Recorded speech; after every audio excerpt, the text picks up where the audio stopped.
here I have a half cubic foot DI vessel, and here I have a 5-gallon pail. This is what, if you get resin for us, or if you get resin regenerated through us, you're going to get one of these pails in the mail. When it comes to swapping out your resin, whether you are just purchasing new resin, putting regenerated in, just looking to get the resin out of this tank period, I'm going to walk you through how to do that real fast. It's pretty simple. First thing you got to do, you got to take this little PVC head off. They're usually screwed on pretty tight. You don't want to go too tight because it's really not that necessary, but you have to put a little effort into it and break this guy loose. Once you unscrew this all the way, pull a little bit and the riser will come out. Just going to have this head, clean all the resin beads off the threads and off the head and everything. Just put it to the side. Next, I'm just using a 5-gallon pail, but you want to use something a little larger, like an office garbage can maybe, to put your resin and water in. You're always going to have a little bit of water mixed in with this resin once you've used it. So all you're going to do is take this, overturn it. As you're doing this, I'm going to put your finger over the hole of the riser. The riser is this tube in the middle. I'm going to pull it out and show you in a second. But dump all your resin out. Give it a little bit of a shake.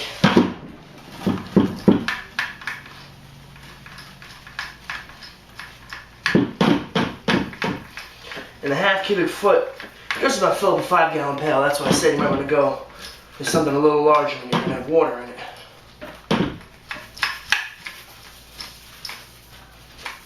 And if you've never smelled resin, it smells kind of like fish. It's a little gross.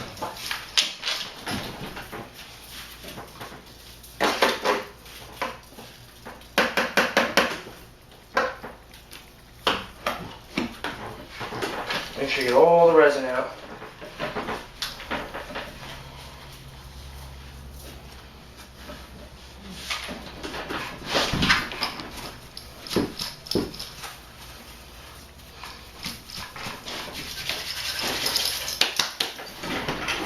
Okay, you have all your resin out of your tank. The only other part in there besides the resin is your riser. The riser is what feeds water back up through. Tank fills with water, pressure fills up. Water needs to go somewhere, so it comes through this kind of perforated bottom. Comes out here, out the head, into your pole. So you really want to take this out and clean it out. Make sure there's no resin inside the tube because it could clog up a little bit. And you have your resin here. Now your resin's going to have water in it because you just dumped it out of your tank. You're not going to have too much water, but you want to get the water out of there. So you want to let this settle for a few minutes. Then you want to take your riser, stick it in it, and use some hose a little smaller than a garden hose. Now keep in mind this is the easy do-it-yourself at-home way. You take your garden hose, put it in there, and just like you're siphoning gas or anything else, get a little bit of suction going and then drop the hose, and the water will just flow right out. It might take a few times, a few minutes, but it eventually will drain all of the water out. And then go ahead again and clean out your riser, clean it off so you're nice and clean. And then we'll go over putting the resin back into the tank.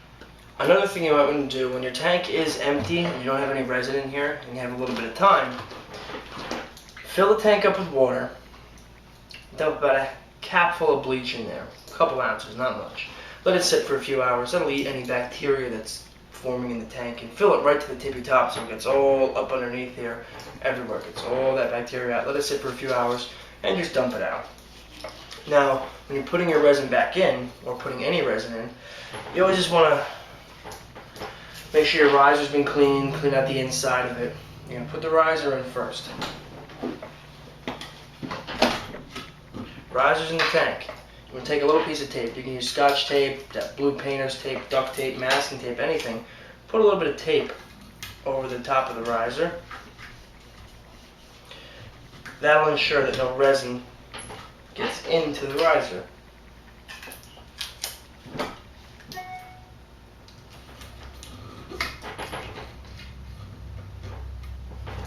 Now, for filling, easy stuff that you're going to have around the house to fill this up.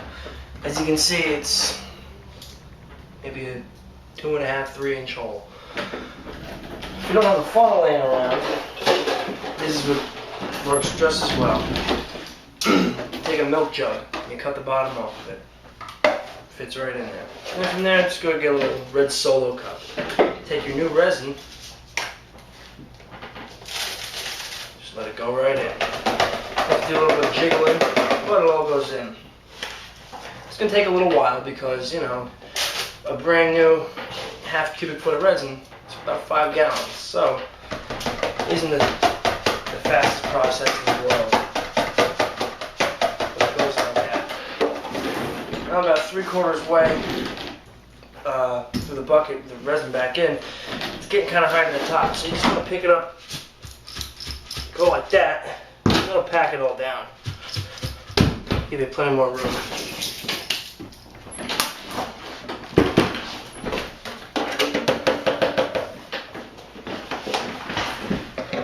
And just continue to fill.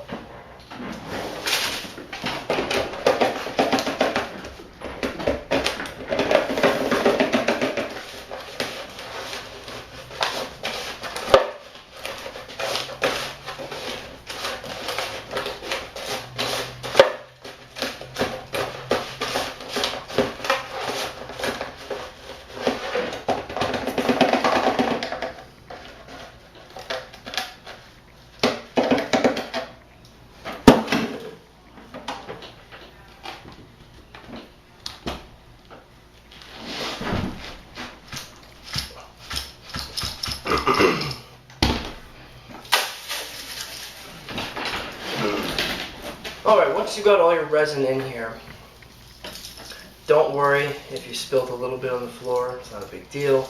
A little out isn't going to be the end of the world. It's not going to make a difference between a couple hours of, you know, work time. It's not nearly that at all. Just a little bit of resin. You want to take a towel or something, and just clean off all the threads where the head's going to go back in, get all the resin out of there. Make sure you take the tape off the riser.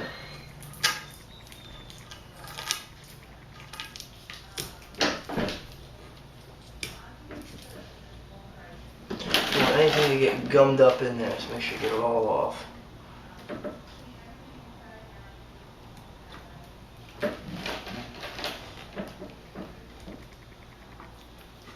Alright, once the tape is off the riser, you've cleaned all the resin out of the threads.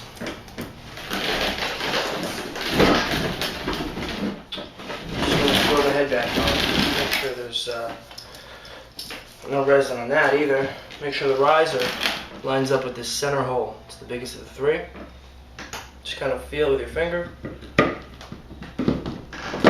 Feel it go. Get it threaded.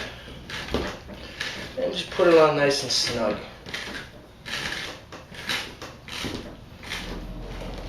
Alright, I hope this clears up for anybody with how you exchange resin from a bucket to tank, from tank to bucket.